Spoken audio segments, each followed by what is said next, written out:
Erametsakeskus on siis taas ühe välisprojekti positiivse rahastuse saanud nimeks tal ProForest 2 ja järsku siis selgitame lähemalt, mis projektiga on tegemist ja millist kasu ta meie erametsaomanikele võib tuua.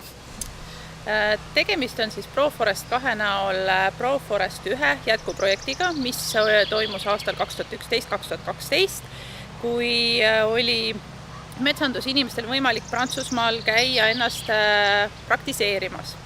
Käesoleval aastal siis ProForest 2 raames on võimalik metsandusinimestel minna või metsandustöötajatel eelkõige minna Saksamaale, Austriasse, Soome ja üks koht on Brüsselis, Euroopa Metsaomanike Konföderatsioonis. Selle projekti eesmärk on tegelikult võimaldada nüüd metsandustöötajatel tööpraktika raames näha just, kuidas on korraldatud nendes riikides metsandus. Nii praktiliselt, haldustasandil kui ka arendustegevuste ehk siis rahvusvahelised suhted ja arendus. Millised on nõuded Eesti poolt siis kandidaatile, kes sinna saavad kandideerida ja milline on see lõputähtaeg? Nagu ma ütlesin, siis on 3 kategooriat see aasta. See aasta on siis metsakategooria, halduskategooria ja arenduse kategooria. Kõikidesse 3 kategooriasse on üldnõuded on, et taotlejal peab olema vähemalt keskeriharidus, vanust 21 aastat. Sõltuvalt sellest, kas tal on, mis kategooriasse ta tahab, siis sõltuvalt sellest on ka töökogemuse nõue. Et metsanduse kategoorias, mis tähendab seda, et töö toimub metsaühistutes, metsaomanikega, et seal peab olema siis praktiline metsanduse kogemus, ehk siis inimene peab olema varasemalt juba metsatöödega kokku puutunud, ehk siis seal peaks olema 2 aastat töökogemust.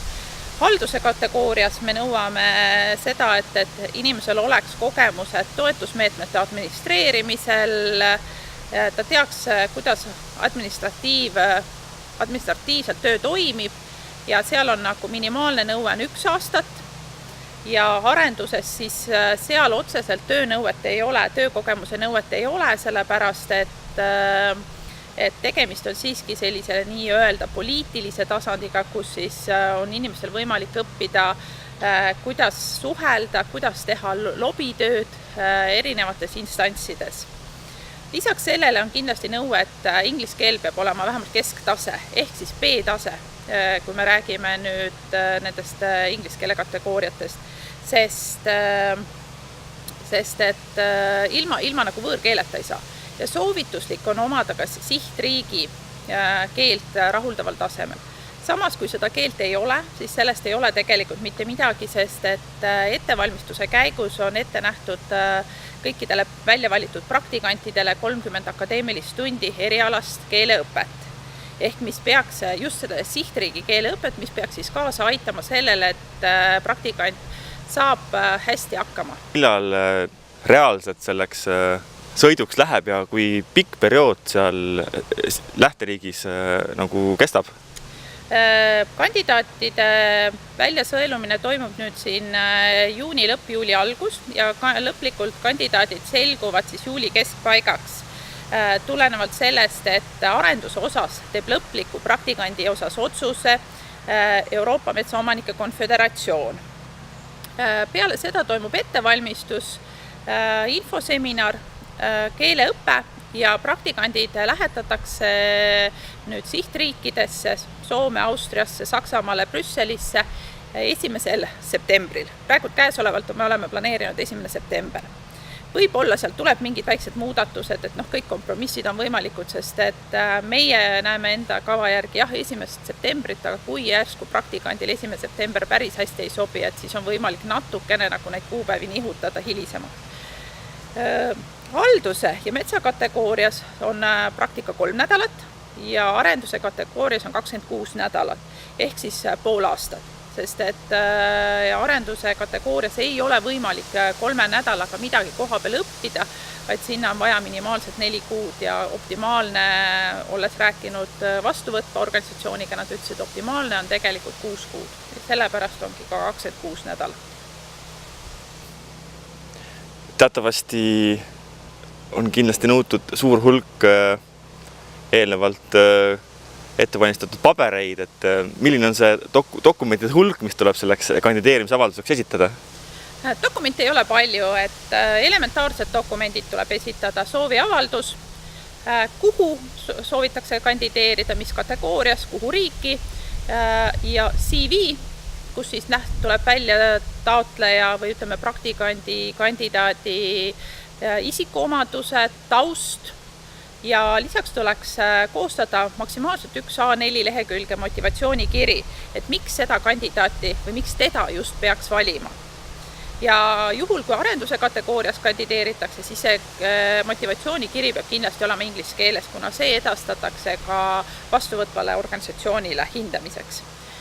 Muidu põhihindamine toimub ikkagi CV alusel ja vajadusel, kui kandidaadid saavad võrdse arvu punkte, siis hindamiskomisjon vaatab üle ka motivatsioonikirjad ja selle alusel siis tehakse lõplik otsus.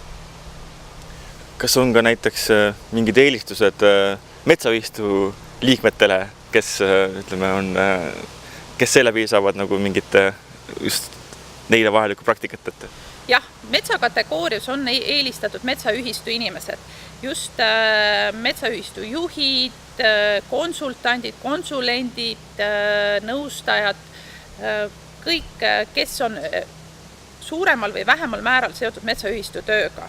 Samuti ka me oleme ütelnud, et kandideerida loomulikult võivad ka juriidilised isikud, aga jällegi punktisummad, nendel on väiksemad, aga me eelistame metsaühistut, metsaühistu juhte.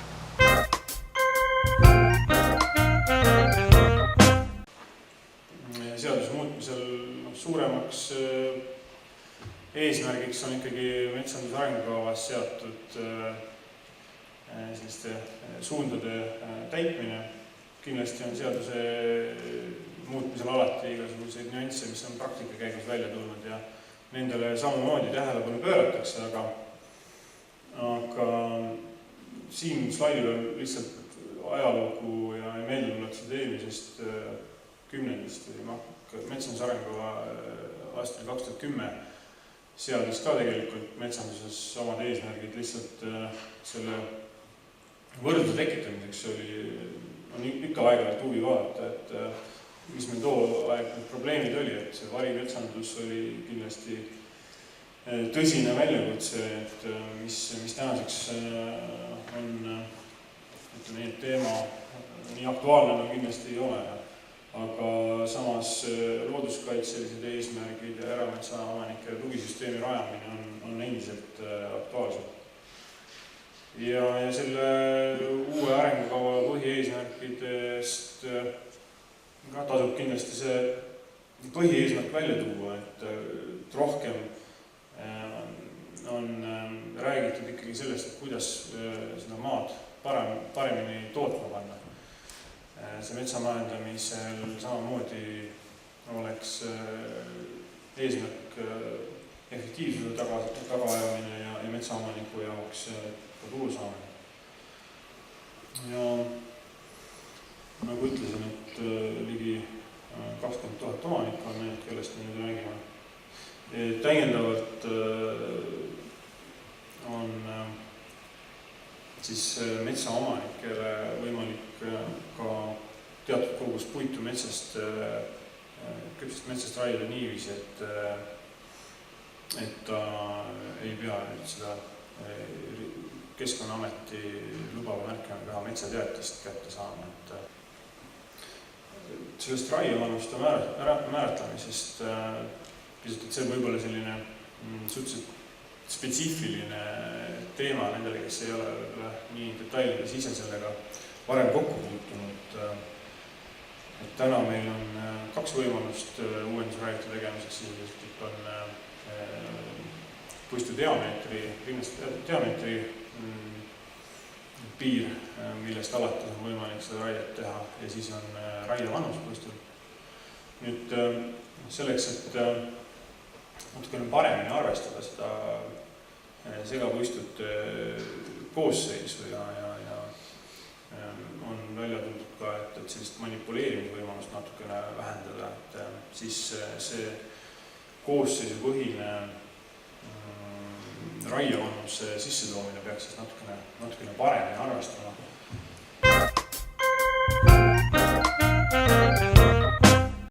Olen justkui siuke nii metsakasvataja kui jahimees, et katsun tuua teile siukse positiivse näite elust, et kuidas saavad nii jahimehed kui metsamehed omavahel hästi hakkama. Aga enne kui ma oma ettekande juurde lähen, siis alguses Priit ka mainis, et võib-olla Taavi räägib natukene ka uuest metsaseadusest, mis peagi loodetavasti kehtima hakkab, et mis siis metsaomaniku jaoks on seal niisugune positiivne ja mis ikkagi ei rahulda metsaomanike huve. Et siis võib-olla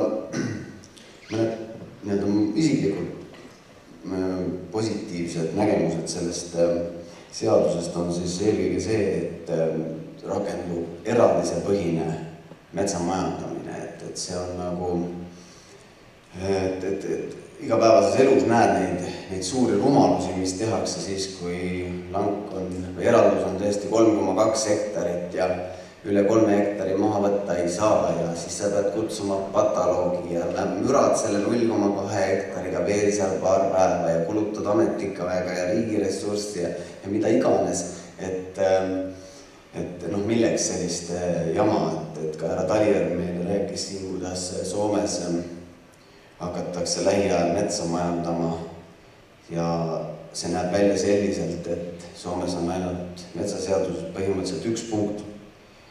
Kui raiub metsa maha, siis sa pead taga uuendama, kui see lank on üle 1,3 hektari suur. Rohkem piiranguid metsaomanikul ei ole. Raiu või noorendik maha. No missugune arukas metsaomanik raiub noorendiku maha, kui ta ei saa sealt uuendamise kulugi tagasi, eks ole. Ja milline metsaomanik raiub siis keskealise puistu maha, kus ta saab ainult paberipuud ja peenpalki, selle asemel, et lasta tal kasvada veel 20 aastat ja lõigata korraliku jämedat palki, et ei tehta rumalaid otsuseid, aga ühesõnaga see on nagu huvitav täitsa meil jälgida, et kuidas siis soomlastel see asi õnnestub, ja nad teistpidi veel rahustavad nii-öelda elanikkonda ja rohelisi rahustavad sellega, et kui täna Soomes kasvab juurde 105 miljonit tihumeetrit puitu, siis täna raiutakse 60 miljonit tihumeetrit puitu, ja kui metsaomanikud otsustavad raiuda 100 miljonit tihumeetrit puitu, siis seda puitu mitte kuskile panna ei ole, siis nad peavad selle metsaservas ära põletama. Et see on nagu hea näide, et tegelikult seda reguleerimist nii palju vaja ei ole. Ja mis ma pean nagu teiseks väga positiivseks uuenduseks metsaseaduses on siis see kindlasti, et seda mõttetut metsateatist ei pea enam esitama metsa uuendamise ja noorendiku hooldamisel korral, et need, milleks sellist, mitte ükski kord ei ole veel metsaomanikule öeldud ei, kui metsaomanik tahab oma metsa uuendada. Milleks siis see luba küsida, eks ole, et selline jama kaob, et see on väga tore. Et võib-olla mis natukene murelikuks võib-olla teeb, jah, et me nägime siin, et nüüd iga kord, kui lähme metsa raiuma, peame paneme teeserva sildi, et nüüd me raiume metsa ja vaat nii kaua raiume. Eks see mõte on nagu see, et võib-olla distsiplineerida seda raiete teostajat, et kui tal ikka on silt seal metsaservas, et mina teen siin raiet, et siis ta ei taha ju halba reklaami enda nimele, eks ole, et kui seal järgi jäävad rööpad ja mülgas, siis see on väga halb reklaam sellele ettevõtjale ja võib-olla siis nagu ja samas kui teeb kõike hästi ja sul on silt seal ja kõik on hästi, kõik arvendusraied ilusti tehtud ja see on ju reklaam sinule, eks ole, et kui ettevõtjale. Et see mõte on tõenäoliselt see. Ja et see oleks nagu väga avatud aga mind teeb nagu murelikuks see, et seal sildil peab olema ka kuupäev, millal alustan, millal lõpetan. Ma ise metsaomanikuna ei tea küll väga tihti, millal ma lõpetan, millal ma saan oma laoplatsist viimase koorma ära viia, millal politseid ei ole tee peal, et reka saaks sõita, eks ole. Ma ei tea seda, millal on Pärnu sadam vaba, et sinna on üldse võimalik puid viia, sest enamasti on ikkagi politsei ees oma kaalupüssidega. Et see on nagu, mis ma nagu mõtlen, et võib-olla me ikkagi teeme mingi mingisuguse Eramuse liiduna väikse paranduse selles suhtes, et järsku see aeg sealt sildi pealt ära kaotada, et milleks see nii väga vajalik on. Võib-olla puudus on see, et mida nii-öelda sinna sisse ei saanud, millele Eesti Eramuse Liit on korduvalt tähelepanu pööranud, on siis see, et metsas võiks ikkagi olla lubatud kasutada ka metsa uuenduse hooldamisel kemikaalid. Kemikaalid on jälle kole sõna, seal võiks mingit pehmemat sõna kasutada, aga et on teatud kasvukohad, kus on tohutu rohukasv ja metsaomanik, kui ta vähegi tahab sinna seda kuuske või kaske või mis iganes puuliiki panna, siis see on tohutult tööjõumahukas. 2 korda aastas tuleb osades kohtades teha kultuurihooldust, et üldse saada kuusekultuur sealt rohust välja. Et sellised väga usinaid metsaomanikke nii-öelda toetada ja nende elu veidi kergemaks teha, et mis kahjustus see nüüd siis meie ökoloogilisele mitmekesisusele on, kui kord 60 aasta jooksul teha üks pisikene ringikene ümber taime seltpritsiga, eks ole, loomulikult taim tuleb ära katta. Selle ja siis, kui me kõrval vaatame võib-olla üle kraavi on mingi põllumees, kes tõmbab 3 korda aastas mürgipritsiga sealt sama kandi pealt üle ja pole ka häda midagi. Ja me neid metsasid või siis kord 60 aasta jooksul teha puul väike rõngas ümber mürgiga. See tohutult hõlbustaks.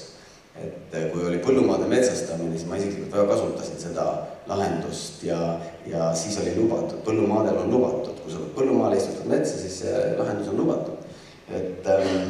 Ja see oli väga efektiivne, hoidis tõesti kulusid metsaomanikul tohutult kokku.